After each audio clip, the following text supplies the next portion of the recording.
Hi everybody and welcome back to the Gentleman's Talk.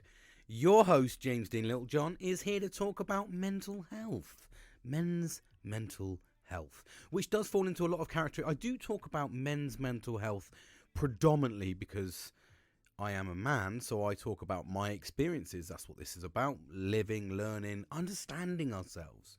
But it does cross over into a lot of areas. It really does. And the more I talk about it, the more that it does cross over to a lot of us. We all experience some sort of mental health time sort of incident, maybe. I don't know, maybe incident, accident, I don't know. We all experience something mental health related through our life. Even those rich ones, the ones that are filthy rich, they'll experience some sort of mental health problem. I'm sure they will. So because of that, we need to raise awareness. That's what this is about. This is about me talking about mental health, explaining about mental health, and trying my damnedest to take the stigma away from talking about mental health. It's so important. Let's not look at this as a weakness. Let's not look at this as, a lot of this is going to be caveated with the fact that I talk like this anyway, but we do associate a lot of negativity with mental health, don't we? And vulnerability, weakness. They're all sort of kind of key words that we associate with mental health, which is what instantly puts up a barrier. So we don't want to talk about it. We're like, fuck that. I don't want to be seen as vulnerable and weak and fucking all that, fluffy stuff. But there's a serious side to this. And the serious side is it's debilitating. It's crippling. It steals time away from your life, and that's why we must talk about it. So here I am. How have you been then? How are you? I hope you're okay. I hope you've had a good. I'm this Sunday for me, so I don't know what sort of timeline you are listening to this. If you're like my very good friend Nelster, he'll text me as soon as I've uploaded, and he's ready to go. He is thick and fast #1 fan. And nobody is going to beat him on that one. But you could be listening any time, so I don't really know. But I hope you've had a good build up to listening to me now, and I hope that maybe I offer you some sort of insight, some sort of, I don't know, food for thought, shall we say? So something we can take away, we can develop ourselves.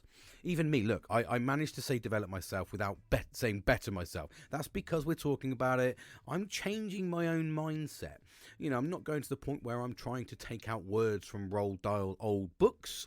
That's a different discussion right there. But what I'm saying is we're changing our mindset. When we're trying to take away, understand the pillars of mental health. Understand that there is an element of vulnerability. I spoke about that in depth in my in one of my previous podcasts, and it is true. You are very vulnerable, very vulnerable. But we're here to try and mitigate that. We're trying to chuck a little bit of health and safety in there, a little bit of well-being, the good stuff that we're trying our damnedest at the moment to try and promote positivity and mental health and well-being and all that good stuff. But it's so difficult in such a negative world with fucking World War III on its fucking knees, literally ready to go. The foreplay's over now. We're almost in. You know what I mean? So there's loads of uncertainty, cost of living crisis. Wages at their all-time lows. There's a hell of a lot to be anxious about. There's a hell of a lot to be stressed about. Some of us are crashing our housing markets. Some of us loans are crashing. There's all sorts of stuff.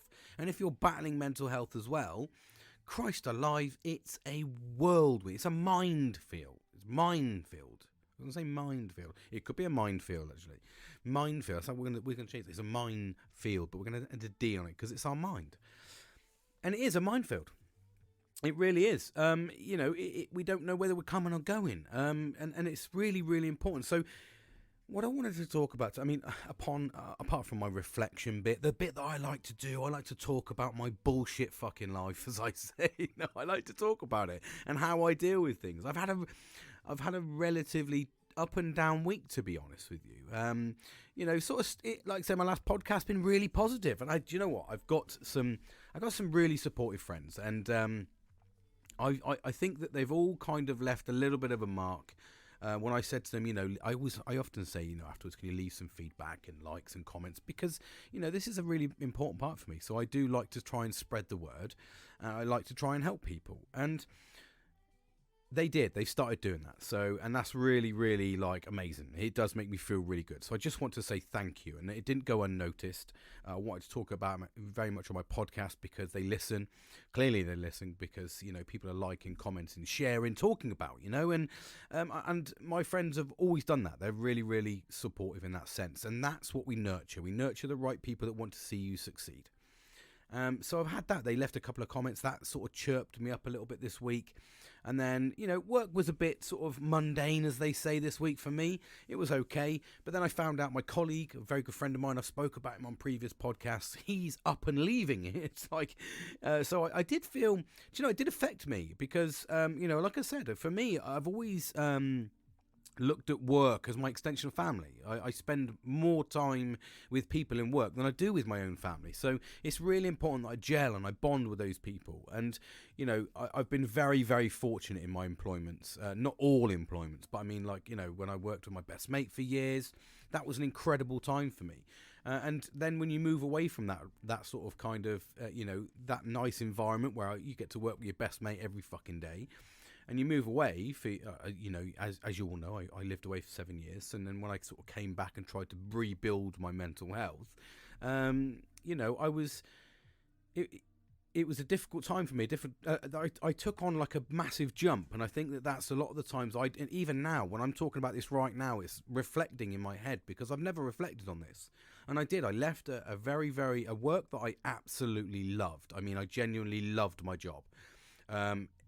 It just happened to be the place it was miles away from my family at the time, and nothing, the things that I planned didn't go to plan, and it was a very difficult time, but I loved that job. I literally loved it. It was so easy for me, because I could be myself. I didn't have to ever worry. I literally, I get to paint. I was able to be creative. It was a perfect job. It really, really was. I was very sad to go. And I genuinely, I don't think I've ever said that. I had a lot of bitterness towards leaving, but I was very sad because, I left. Not only did I leave a job that I loved and knew like the back of my hand, so I never had to worry. I stopped working with my best friend. So, and I lost friendships with some very good, very, very, very close people. So, I jumped out of that sort of area and went into a completely new area, and again was a little bit ostracized, by the way, because I'm quite an outlandish type of person.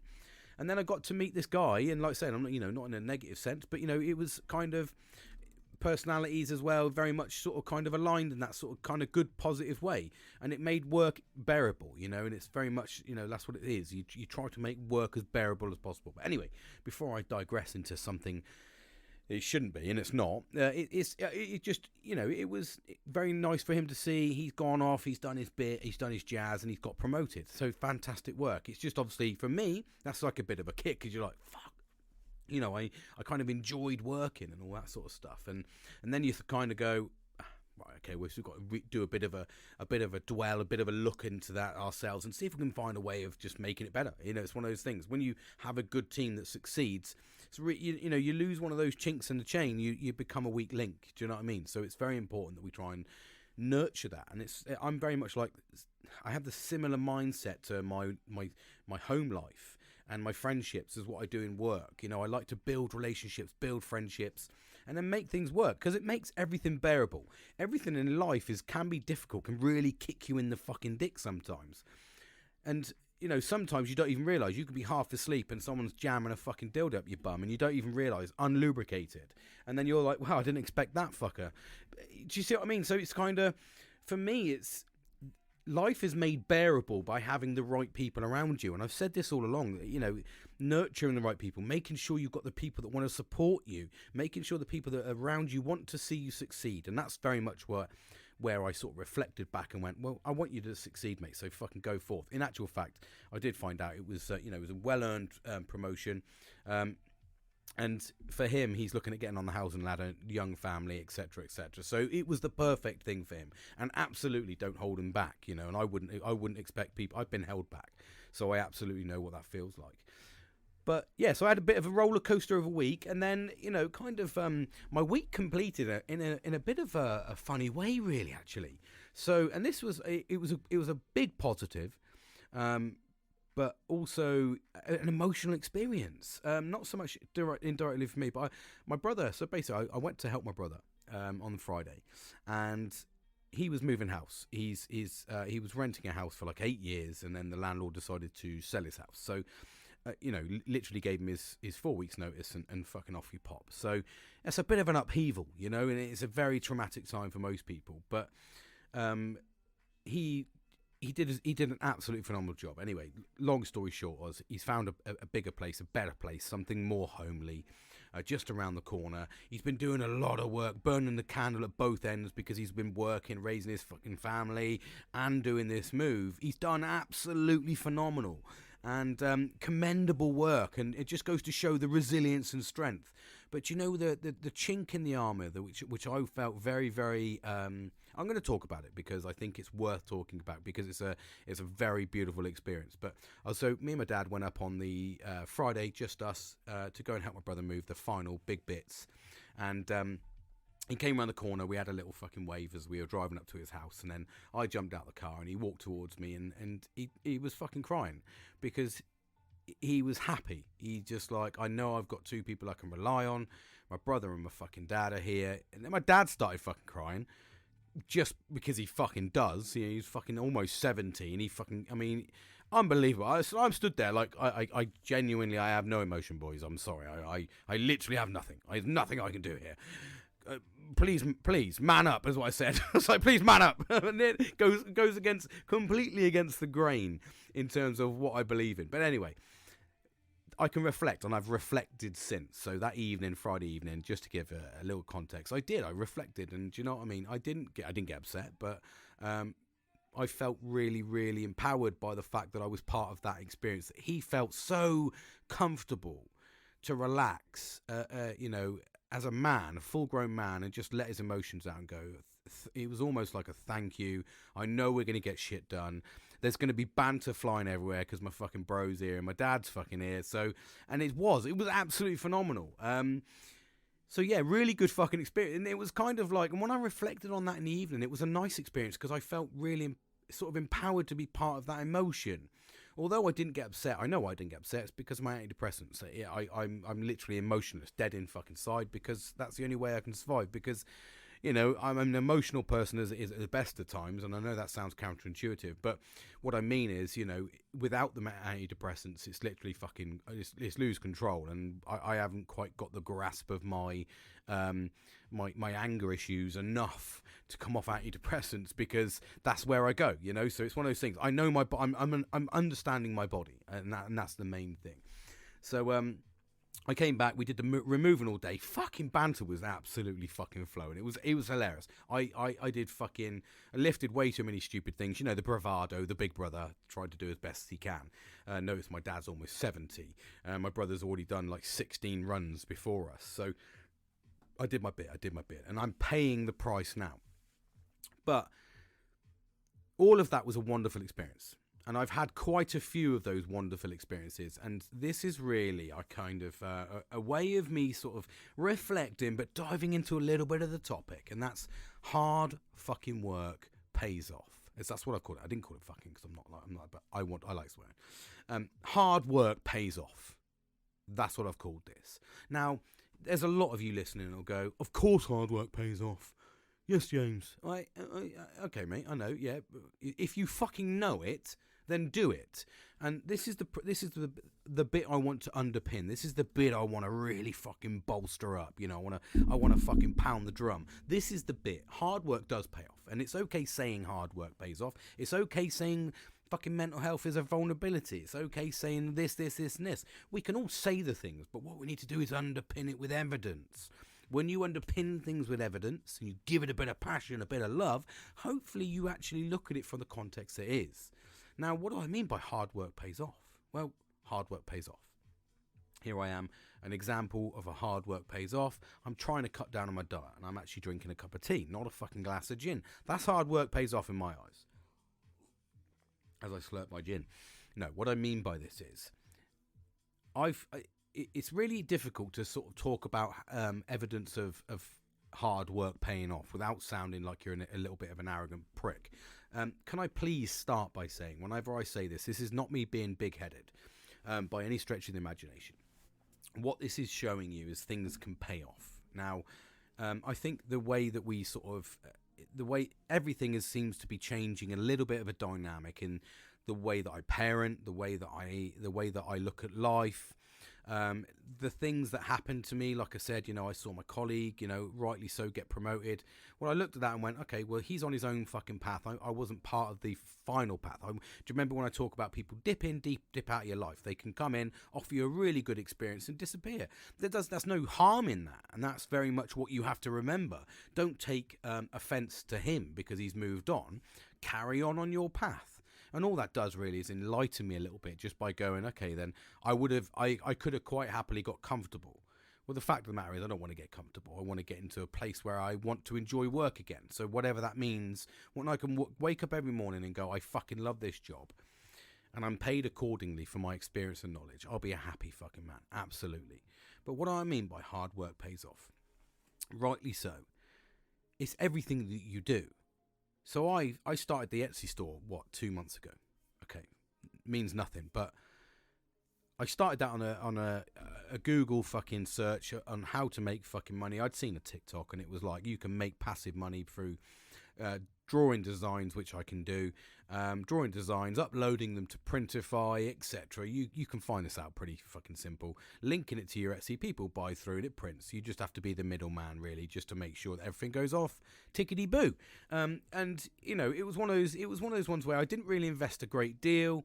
And there could have been some possibilities, and that actually transpired into Etsy being used for my artwork. I've made a sale this week on one of my artwork. I must say that I am proud of that. So one of my art pieces, I do smash glass artwork, and I've made a sale, which is fucking I'm so proud of that, because that's like a big thing if you've been trying to do art for a long time, and I have in and out, never really found something I really wanted to grip hold of, and this just seems to fit for me. I enjoy the process, enjoy the product. But what I mean is, with everything that you do for hard work, absolutely everything, when you actually commit to it, and like I said, when you can commit to that, and the Etsy thing is nothing, it's sat in the background. I do a little bit of management, but not a great deal, and it can make a bit of money on the side, so it's helping me sort of promote myself, etc. That's a big positive. That's hard work's paid off. I'm 18 months into my podcast, and I'm absolutely loving it, to the point where I've invested in a microphone to try and give myself a little bit more kudos. I've also invested in software to make sure that I'm recording properly, to make myself sound better. I'm investing in Podbean, the next one up, which is like £30 a month, which is quite considerable, but offers me more abilities and offers me unlimited cameras. Video recording, so I can do a bit of video recording, which is what I wanted to do.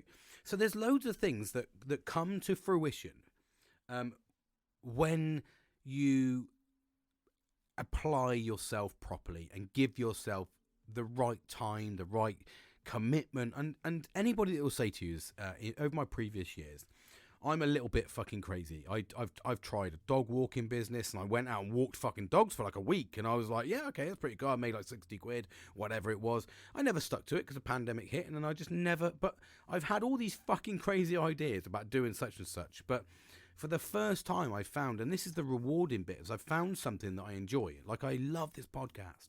I love talking to you. I love talking about the issues and the problems that we face.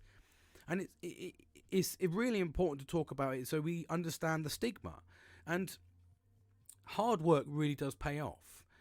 And when you apply yourself properly, give yourself the proper commitment and give it the length of time that it needs. And I've spoke about this endlessly. You know what I'm going to say. Learned habit, 3 months. That's what you need to do. And it does become a learned habit. I know now, every fucking Sunday, religiously now, I feel I've missed it once and I got absolutely berated by my friend for it. But I love it because it's something I actually look forward to. And that's because it helps me. It's helping boost myself. It's helping give myself that focus, that energy, that commitment. And I think that by doing this for over a year, I'm actually committed to it. And when I saw, and to add a little bit of I suppose when I spoke about that little scene with my brother later on in that day, it was quite. He come up to me and he said to me, James, do you know what's got me through this last week? And I was like, all right, mate. And bearing in mind, we moved to his new house. We walked around to his new house and we saw it and we were just chatting away. And he went, do you know what's got me through? And I'd just seen him obviously get upset and emotional, which it was a happy emotion. And I was like, no, what's up, mate? He said, mate, I've just listened to your podcasts. Literally, it's got me through. I think it's fucking amazing. And to hear that from your brother, number one, is an amazing feeling. And you know, I must underpin that as well with Nellie's done the same as well. A good friend of mine messaged me and just literally put a thing saying, look, I really fucking appreciate you. Thanks very much. And you know, after this length of time, it's those little messages that mean the world to me. And I genuinely mean the world. Like I said, when I get committed to being a friend, I'm a genuine friend. And I think that's why I get, that's probably one of the reasons why when I get hurt, I don't see my friends, is I get upset because I invest in them. I want them to succeed and I want them to be part of my life. So when you hear the feedback and, you know, seeing my brother be this emotional person, which is, you know, he's put up just as many brick walls as I have as a typical man. And then you get this other, you know, you get one of your friends writing, reviews, and you get another one that's sending you private messages saying, hey, you know, do you want to see my dick? No, I'm joking.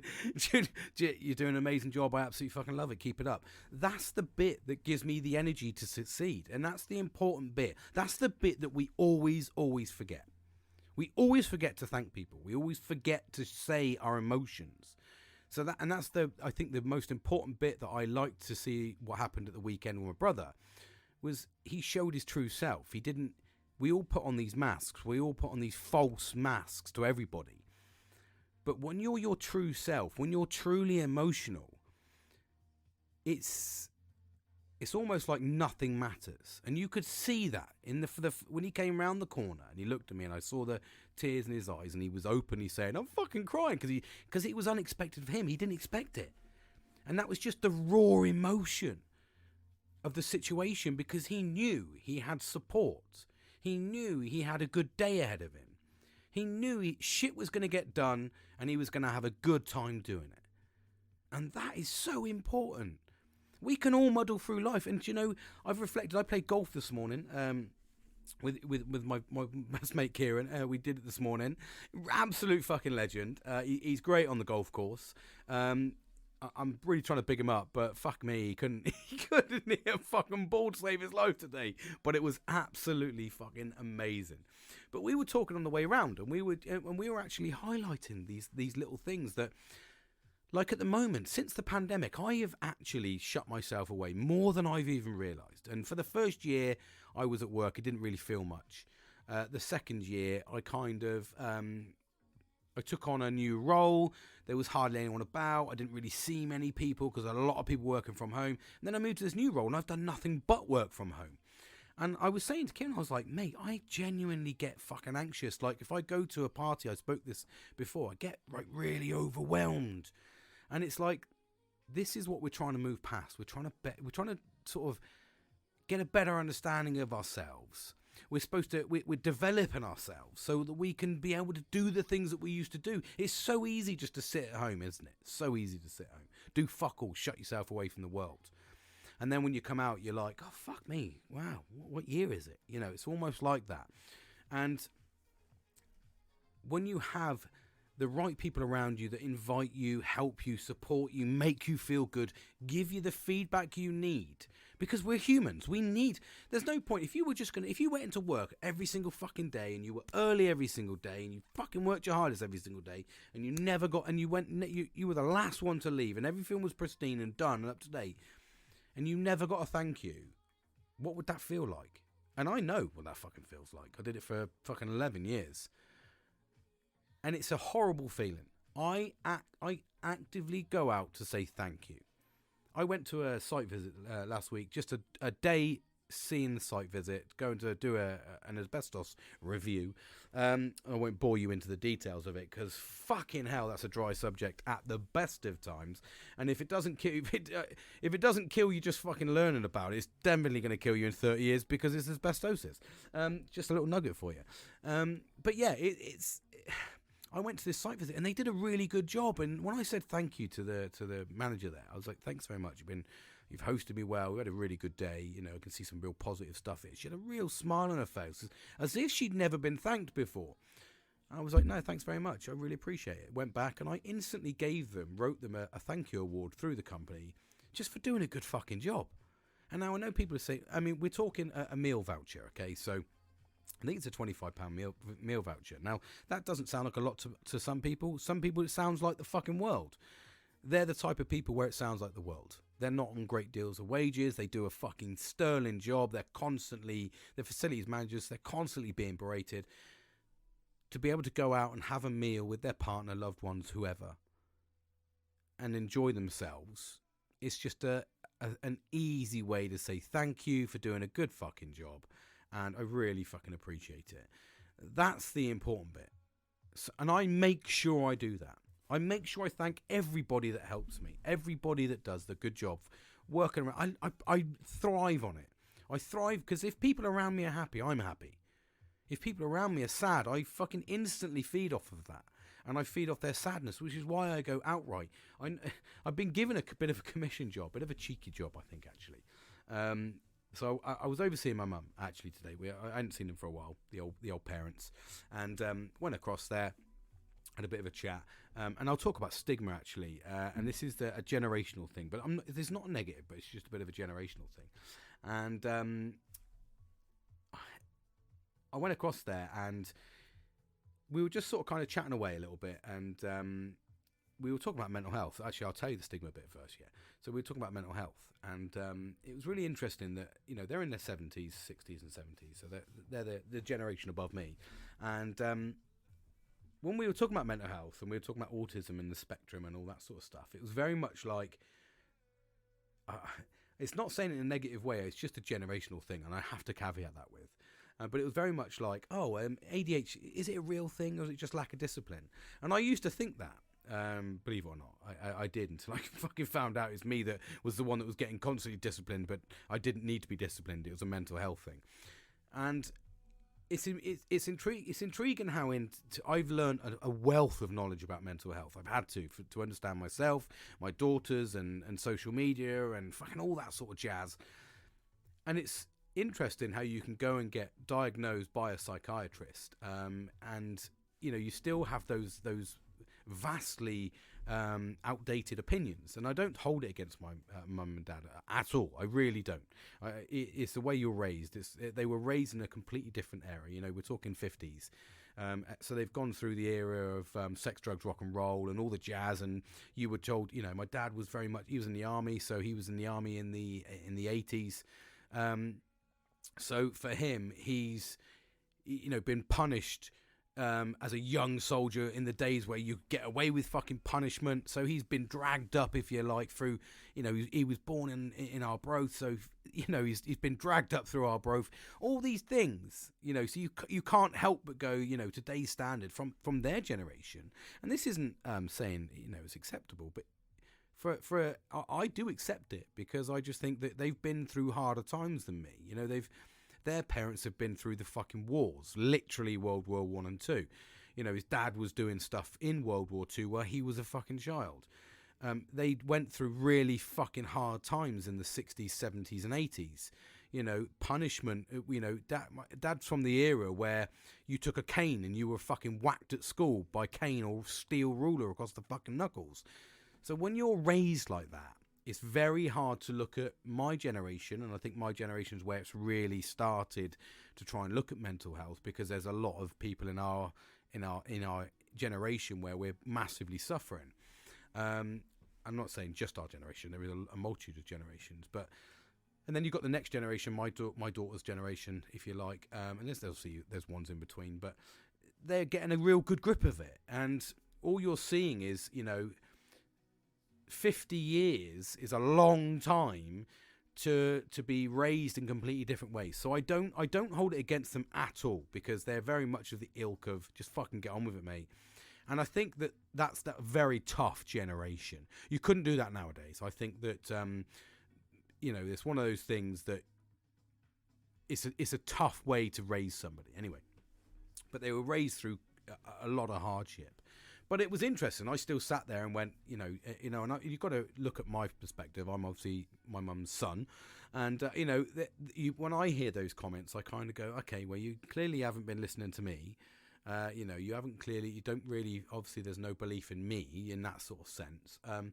And I don't mean in a negative sense, but how sometimes it can be perceived. If I was to be a bit fluffy around the edges, I could turn around and go, she don't fucking understand me. I don't get up about it because, again, I look at it in the context it's meant. They went through harder times than I did. I fucking get it. And we went through fucking hard times in the 80s anyway. I think it's fucking nowadays people just don't know what it was like. It's one of those things. We can all say our generations have had it harder. Of course we can. Every generation does it, and it will happen for many more past my fucking expiration date anyway. It's that's how I look at it. When you sat there sort of talking away and you kind of go, oh, fucking hell, chill out, man. You know what I mean? Because I know the struggles. And I go, here I am now trying to openly talk about the struggles and openly acknowledge that there's going to be fucking struggles through life. That's the disheartening bit, I think. And that's where I just carry on because at the end of the day, I'm here to try and raise awareness. I'm here to remove the stigma. I want people to actively talk. I spoke to my brother on the Friday in the afternoon briefly, and he was like, no, mate, you really have fucking helped me. Thanks very much. And he's another one that struggles. He's ex-military. He struggles with the emotional side of things. I've got another friend of mine who's ex-military who's been texting me saying, and I mentioned him in one of my podcasts previously, he's been texting me saying, fucking mate, I'm having a good time. Thanks for being there, talking and all that jazz. And I'm like, yeah, this is what it's about. This is what life is about. And when you get that feedback, it's really, really important because a male friendship, a proper male friendship, is a fucking friendship for life. You cannot break a male friendship unless you do something really against the fucking bro code. And it is a bro code. You don't fucking sleep with your mate's fucking missus, ex-missus or whatever. As long as you don't break anything that's in your fucking bro code, you're fine. You're fine. That friendship will always be there. But yeah, it's just sort of interesting. It's an interesting way of trying to sort of manage things, and it's refreshing to hear those things. When I'm trying to analyse it now, but that just goes to show the proof's in the pudding. The hard work pays off. I'm carrying on. I'm talking. I'm giving the gusto. It's helping other people, and that's the important aspect for me. And it's getting him talking about it. And we had that moment between me and my brother, and we've never shared a moment like that for a long time because we're brothers. It's one of those things. Fucking hell, you're never going to show each other who's fucking weakest, are you?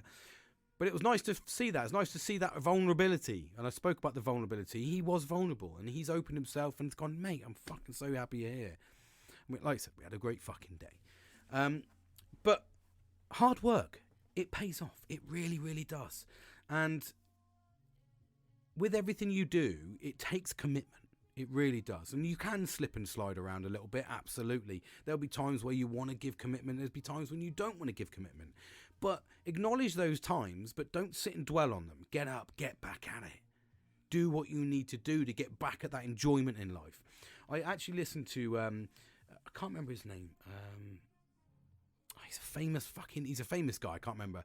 Peterson, but I can't remember his first name. He's a psychologist. And he was saying, he says a lot of really, really amazing things. That's why he's like world known to the point where I don't know his first name. But anyway, he said a few things. What is happiness? And he says things like, when we get to being happy, and we all think that that's what we're doing, that's what we all feel like what we're trying to do is scramble up that hill to get to the happiness. When we get to the happiness, what do? Well, do we slide back down and then fucking try and get back up to being happy again? No, there's going to be peaks, there's going to be troughs in our whole journey of life. But what we try and do is we try to make ourselves manage our mental health, manage our well-being, so that when we enjoy those moments, they're truly enjoyable, they're truly memorable. And then when we go through business as usual, just cracking on through life, family life, raising children, etc., you utilize those times because they create their own memories. But if you do the right things in your journey, you will enjoy every step of the way. Yes, there's going to be days where you don't want to go forward and you fucking don't want to get out of bed. But we're here to manage that. We're here to make that better. by stepping out and doing things and creating those new paths, by pressing hard on what we're doing and having the commitment to do these things. That's what gives us focus, determination for the next day. And it's so important. Like I said, it's been rewarding. I'm almost 18 months in, and all this feedback I'm getting back, is, although it's from my close little friend network, it still means an absolute world to me. And that's what we need to acknowledge as well.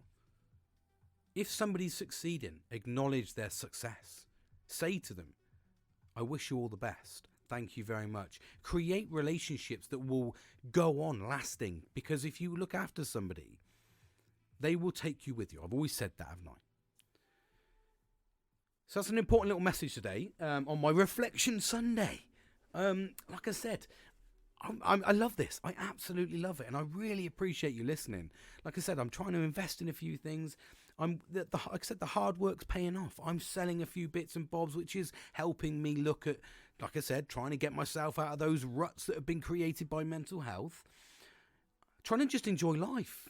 Look after the people around me. Even through the engagement of doing other things. In fact, I'm going to read this message out. So I haven't spoke to this person for, I think, Christ, we're talking 10 years, I think. Sorry. I was thinking like 10 years. I don't think I've spoke to this person. And literally got a message. So I posted a picture of this recent artwork I'd done. It was for my auntie. I'd made a special piece. And there's a girl called Amy. She was in the RAF with me, and all team. We were on the same team. Absolutely amazing person. We just lost contact. I went through my troublesome times where I hated the world, so I deleted everyone off Facebook, and then I put people back on again. Then I fucking deleted them, and then I got embarrassed, so I was like, I'm not going to add anymore because I don't know what's going on with my fucking mental health. So I just kind of left it, which is why I got like 29 people on there and all that, because it gets embarrassing when you're constantly fucking battling mental health. But I put this post up, and I didn't.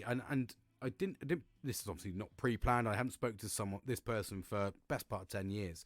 I know she got married recently. She said to her best friend, because we were chatting away afterwards. She says, and this is a really important message. I don't like or post on your posts much, even though I love and sometimes adore them. But I do see it in my feed, and I'd like to take this little opportunity to say that I'm ever so proud of you. Launching your own business is a daunting task, and with your own creations is a whole new ballgame. So fucking well done to you. Good people deserve good things. Bravo, as they say in my neck of the woods. That was a really empowering message for me, because little old me just sat there, somebody I'd not spoken to for 12, it's got to be 12 years. Would have been 12, almost 13 years I've not spoken to this person. And to come out and have that at the right time for me, it was the day that she came out, was the day that I'd given my gifts to my auntie and I'd made my first sale on my Etsy store. It was a big message. And then I was getting feedback from the fact that I was helping my brother, and not only the fact that I got the feedback, that I'm actually helping him, which is really important. And the feedback from my mates, just all positive stuff. And that's what boosts me. That's what makes me drive to keep talking, keep going out there, keep researching, keep learning, keep developing. It's what I love. It's absolutely incredible. And I think that we don't do it enough. So when you get it, it's an amazing feeling. I mean, let's take away the whole Facebook fake thing where likes and comments, we all used to worry about that. Some of us do, some of us don't. But just to get a verbal confirmation that you're doing a good job means the world to that person, because when you apply yourself and you add hard work, it means much, much more when people acknowledge it. And when you do that, that's quite an empowering feeling. And empowering is a really big part, because you need to be empowered to identify progression. You need to be empowered to give yourself commitment and passion to do the projects or whatever you want to do. Develop yourself. You need that empowering to do it. So you've got to empower yourself. So yeah, rewarding feelings all round. And like I said, that's the beauty of it. And when you're looking around, when you're surrounded by the right people, you're enjoying your process, getting into work, etc., enjoying your work life, and looking for the peaks and troughs. And if you're in the trough, you're going out for your daily walks, you're eating healthy, you're still keeping yourself committed, so that when you're on the top of the hill and you're on that happiness peak of life, you're having the best time of your life. Now that was, I'll give you a prime example. So I did the moving on Friday. Saturday I was really ratty because I was fucking tired. This morning, bit ratty again. I'm not going to lie to you, a bit ratty. When I first walked into my house, my mum said to me, "You're going to fucking smile then?" Absolutely amazing. I do love mum to bits. I really do. And she was going to fucking smile then. I was like, "Yes, mum." And she was like, because I was in a miserable mood, but soon perked up. And she's like, "Fucking smile then, mate." And I had a really, really good afternoon.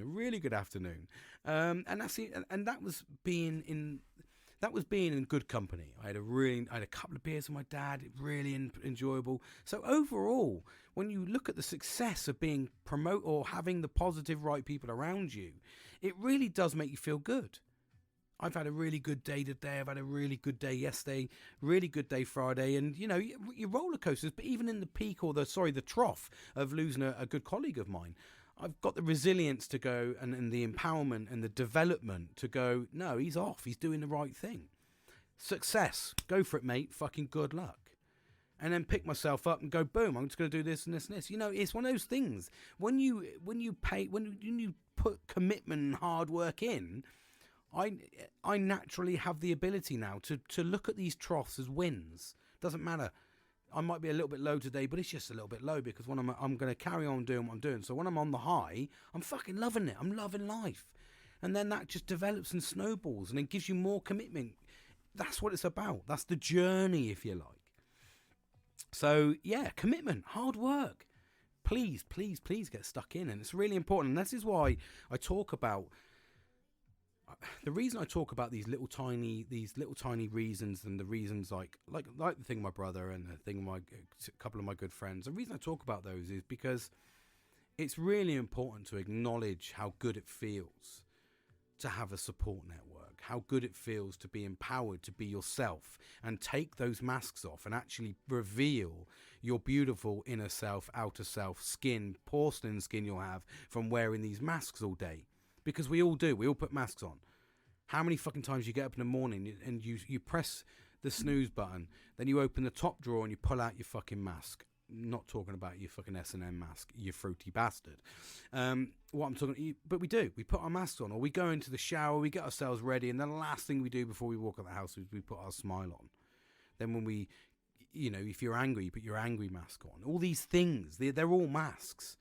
When you're your true emotional self, when you truly identify that you're able to talk to that person with openness and honesty, it's an amazing feeling.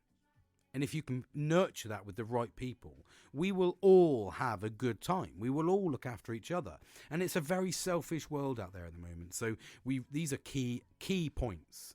Not everybody's succeeding, but we can help them. And the more of us that succeed, the more of us that are collectively having a good time. I'm going to leave on that note today because as you can probably tell, I'm a little bit tired. I'm still a little bit tired. I've had a good day today. A couple of beers with my dad, sat in the jacuzzi. They let me sit in the jacuzzi they've got just because my muscles were aching. I was like, can I just jump in the jacuzzi for a quick hour? And I've had a really good time, a really, really good time. And a good weekend overall. Like I said, it's really important to look after yourself. It's really important to stay focused. And here I am talking to you, closing my week down and building up ready for the next week. Make sure that you're thankful to the people around you. Please, please. I can't say that enough. I always try and mention my friends because they're important to me.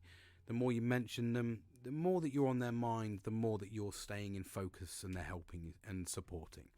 And like I said, when they thank me, it's really important to say thank you for thanking me. I know you could say, oh, there's a lot of fucking thanks, mate. It really is important though, because at the moment, and the world is very selfish. It really, really is. A lot of people are just focused on, sort of kind of getting as much money as they can, or fucking railroading everybody and fucking driving buses over everyone to try and clamber to the top and all this sort of stuff. It's a bit of a selfish place. Everyone's shutting themselves in, working from home. It's very easy to do that. It's very easy to do that. And I think we need to start growing and getting ourselves back out there. So there you go. Thank you very much for listening. I truly, truly hope you have a great rest of the week, whatever you're doing. I hope you have a good time. Spread some positivity and look after yourself. Focus on the well-being. Identify on what's around you. Reach out to the people you maybe not have spoke to. Like I said, I've had an amazing message from my friend Amy. I hadn't spoke to for 12 years. I think it's about 12 years. Yeah, it's got to be. And just a nice message that, you know, even after 12 years of not talking, you know, she's still offering me support. And that's the footprint you leave behind is really important. And I think that for me is why, you know, I left when we parted separate ways from our squadrons, and you know, we both we both left the Air Force. It was you know, we kind of a disbanded thing. We went and did our separate things, you know, and at the time we were sort of kind of good friends, and we had a good collection of group. We were all sort of young SACs, if you like, and we were just sort of, you know, it was good times, and it's nice and fond, brings back fond memories when someone goes, do you know what, I haven't left a comment, but here you go, you know, this is, I think you're absolutely fucking fabulous. And then you sort of go, mate, thank you so much. And it's really important that you do that and try and leave a positive footprint behind you, because that will ride a positive wave all the way through your life. If you leave a negative footprint, you leave nothing behind. And that's what we're trying to do. Help, support, love each other without sounding all fluffy and rounded. Just trying to sort of just promote positivity. That's what it's about. Anyway, thanks for listening. I really appreciate your time. I really do. Don't forget, like, comments and share. Spread the word. And jump on, please tell me. I'm still waiting for you to jump on and tell me about what sort of topics you want me to talk about, if anything at all, or do you just want me to carry on talking shit? Let me know, and I look forward to talking to you soon. Take care, everyone. Bye.